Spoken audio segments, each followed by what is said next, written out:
ابراہیم علیہ السلام نے عراق کو خیر بات کہا اور شام کی طرف ہجرت کر گئے۔ یہاں آ کر وہ حران نامی بستی میں مقیم ہوئے۔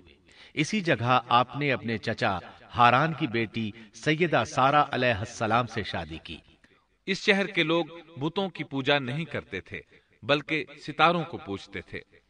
ابراہیم علیہ السلام نے جب ان کی یہ حالت دیکھی تو ارادہ کر لیا کہ ان لوگوں کو بتائیں گے کہ ستاروں کی عبادت کرنا باطل ہے۔ یہ لوگ چونکہ نجوم پرست تھے اس لیے ان کی عبادت کا وقت رات کو ہوتا تھا اور یہ لوگ رات کے وقت عبادت کرتے تھے۔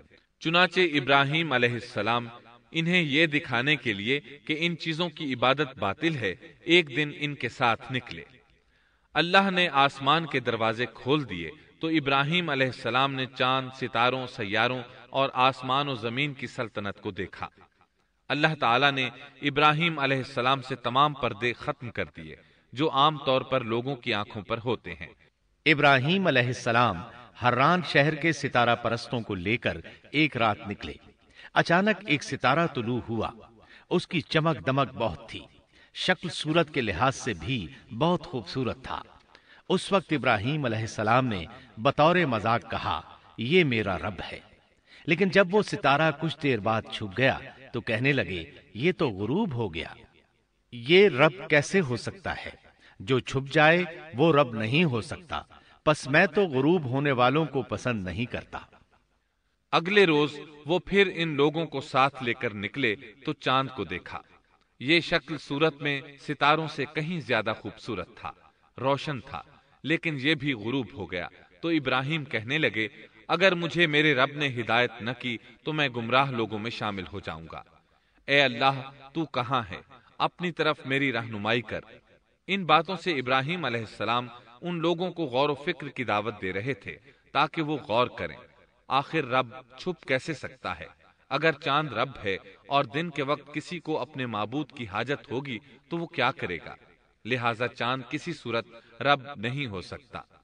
پھر جب دن چڑھا اور سورج طلوع ہوا تو کہنے لگے، یہ میرا رب ہے، یہ تو سب سے بڑا ہے۔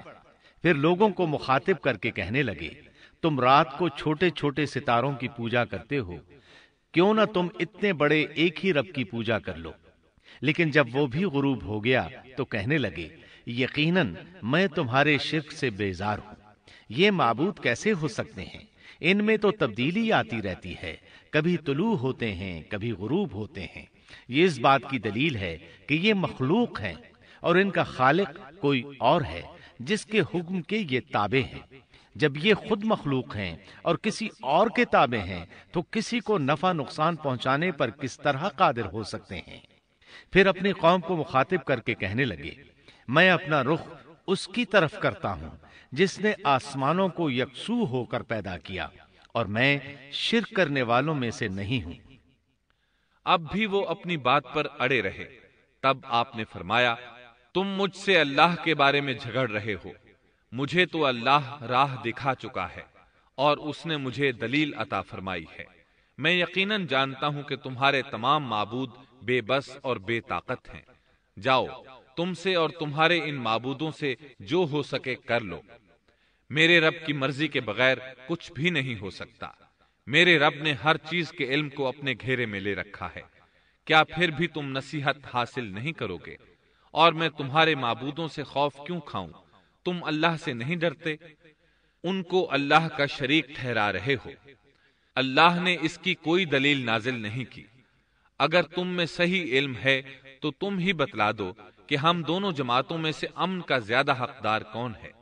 امن انہی کے لیے ہے جو ایمان لانے کے بعد دین کو شرک سے خلط ملط نہیں کرتے۔ حقیقت میں ہدایت یافتہ وہی لوگ ہیں۔ یہی ہمارے وہ دلائل تھے جو ہم نے ابراہیم علیہ السلام کو ان کی قوم کے مقابلے میں عطا کیے تھے، اور ہم جسے چاہیں مرتبے میں بڑھا دیں۔ بے شک تیرا رب بڑی حکمت والا ہے۔ ان لوگوں نے پھر بھی کفر ہی کیا، کوئی بھی ایمان نہ لایا۔